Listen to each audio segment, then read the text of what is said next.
সময় পার হয়ে গেলে অনেক ব্যক্তিত্বহীন লোকেরা বড় সাজবার জন্য অথবা তাদের নাম একটু উচ্চে তুলবার জন্য অনেক ব্যক্তিত্বহীন লোকেরা বড় সাজবার জন্য অথবা তাদের নাম একটু উচ্চে তুলবার জন্য অনেক কথাই বলেন।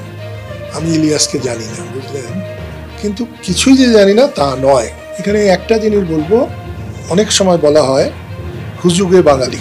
বর্তমানে যে অবস্থাটা হয়েছে, ইলিয়াস নামে একজন সাংবাদিক, তিনি মেজর ডালিমকে উনি আনতে পারেন কি পারেন না এটাও আমার জানা নেই। এখানে ডালিম কোনো বিষয় নাই।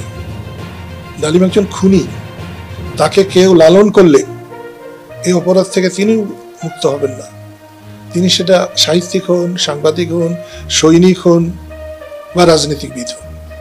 সময় পার হয়ে গেলে অনেক ব্যক্তিত্বহীন লোকেরা বড় সাজবার জন্য অথবা তাদের নাম একটু উচ্চে তুলবার জন্য অনেক কথাই বলেন। বাংলাদেশের মুক্তিযুদ্ধে যে বর্বর ঘটনাগুলো ঘটেছে, এটা এ সমস্ত লোকের ভাবনার ক্ষমতার বাইরে। তাই তারা যা বলছে তাদের কথাই যে আমাদেরকে আলোচনা করতে হবে এমন না, এরা ধর্তব্যের মধ্যে